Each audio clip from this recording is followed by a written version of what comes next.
ជំរាបសួរបងប្អូនខែនេះគឺជារដូវព្រីងហើយខ្ញុំវិលវល់ទៅនឹងព្រីងទេបងប្អូននិយាយថាឃ្លានអើយឃ្លានមិនឃ្លានធម្មតាឃ្លានចង់ឆ្នៃនេះឆ្នៃនោះឥឡូវមកធ្វើដំណាប់ព្រីងញ៉ាំមួយនំប៉័ងហើយនឹងដោះគោធ្វើទឹកដោះគោព្រីងដំបូងលាងព្រីងឲ្យស្អាតសិន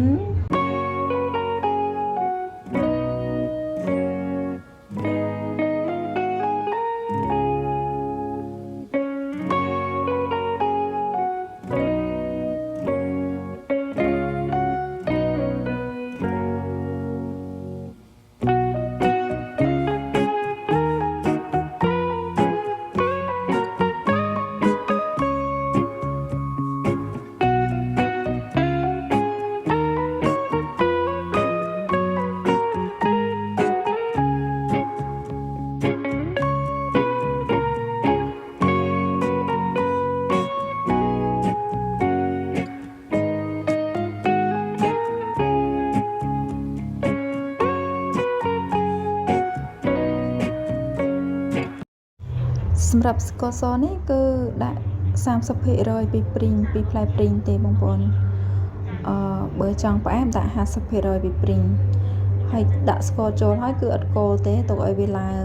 ដាក់ភ្លើងហឹមៗណាដាក់អំបិលចូលបន្តិចទៅហើយដាក់ភ្លើងហឹមៗឲ្យវាចេញពណ៌ក្រហមអញ្ចឹងមកបានវាឈ្ងុយឆ្ងាញ់បើយើងកូរវាអាចនឹងស្ករនឹងឡើងពណ៌សអញ្ចឹងយើងក៏អត់កូរទេគឺយើងដាក់ឲ្យវាដុតជាមួយនឹងឆ្នាំងនឹងឲ្យវាឡើងក្រហមជើងខ្វងដល់ខ្លួនឯងហើយបានយើងយកព្រីងមកចាក់កូរធ្វើជាដំណាប់តែម្ដងកូរឲ្យជាប់ដៃកូររៀងយូរដែរធ្វើដូចជានំកូរដែរហ្នឹងណាបងប្អូនកូរឲ្យទាល់តែវាបែកចេញជាដំណាប់អញ្ចឹងរៀងខាប់តាយមកលើកមកអូខេបងប្អូនប៉ុណ្ណឹងអាចយកទៅបៀកមួយនំប៉័ងឆ្ងាញ់ណាបងប្អូនសម្រាប់អ្នកចូលចិត្តផ្លែព្រីងទៅខ្ញុំអីហ្នឹងចូលចិត្តឆ្ងាញ់ហ្មងឆ្ងាញ់ជាង strawberry ដំណាប់ strawberry ធ្វើឲ្យដាក់មួយនំប៉័ងឆ្ងាញ់ចាញ់ព្រីងណាបងប្អូនសម្រាប់ខ្ញុំចូលចិត្តព្រីងជាង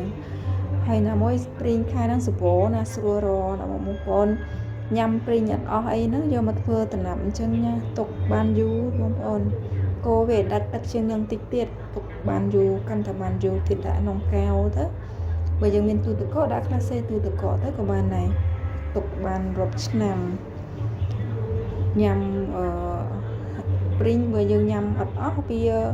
ខូចវាអីវាលួយវាអីចឹងយើងយកឆ្នៃធ្វើដំណាប់ធ្វើស្រាធ្វើអីទៅព្រីងឥឡូវ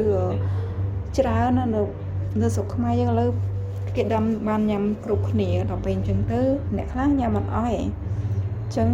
អាចនឹងបោះចោលអាចនឹងអីអញ្ចឹងយើងយកមកឆ្នៃអញ្ចឹងមកញ៉ាំបានយូរណាដាក់មួយដោះគោធ្វើទឹកដោះគោព្រីង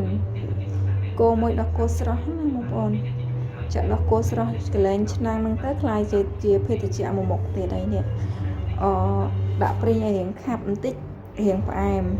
តែបើយើងដាក់ប៉ុណ្ណឹងឡំសម្រាប់អ្នកដែលអត់សូវចូលចិត្តផ្អែមអីដាក់ឡំហ្នឹងដាក់តែឆ្ងាញ់ហ្មង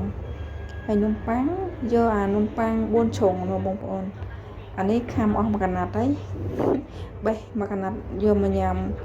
ហើយសល់មួយកណាត់ហ្នឹងយកមកបៀកប្រហើយបៀកទៅគឺវាបន្ថែមរសជាតិនំប៉័ងធ្វើឲ្យនំប៉័ងរឹតតែឆ្ងាញ់តែម្ដងអាហារពេលព្រឹកបើខ្ជិលអីច្រើនយកតែហ្នឹងមកបៀកតែនំប៉័ងតែមួយចំណិតហើយបាត់បងប្អូនងាយឆ្ងាញ់ទៀតបងប្អូនហើយដំណាប់ព្រីងន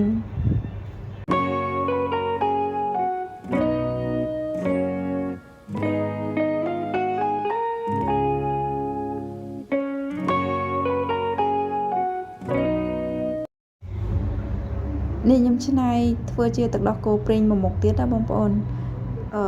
ពេលជាងកោជាចេញជាដំណាប់អញ្ចឹងហើយយើងអាចយកទៅឆ្នៃធ្វើភេទជ្ជៈផ្សេងបានច្រើនមុខណាបងប្អូនយើងញ៉ាំបានរហូតមកហើយអត់ដដែលទេនេះឆ្នៃដាក់ធ្វើជាទឹកដោះគោស្រស់ព្រីងអញ្ចឹងដូចទឹកដោះគោស្រស់ដែលគេលក់មកកំប៉ុង 6000 អីទឹកដោះគោផ្លែឈើនោះបងប្អូនវារសជាតិវាប្រហែលគ្នាអាចជំនួសបាន ហើយទឹកដោះគោនេះគឺយើងអាចឆ្នៃតម្រូវតាមរសជាតិដែលយើងចូលចិត្តបានណា vừa từ đó cô đã cái vừa hao nó về riêng của em chẳng nè ập sơ cho chật em nhà mặt bà này được nhôm ấy nhà mặt cà ra từ đó cô cái vừa hao nó ngon vì của em bị đọc ấy vừa luôn anh chết đã score tam đầm rơi cả chẳng tới đã tới đừng chờ một vào má vào qua cái đường ba vậy này qua nè còn ba nhé qua vào bài pháp có sao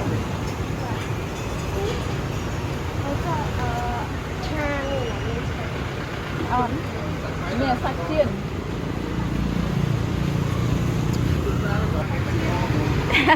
chôm đẹp tính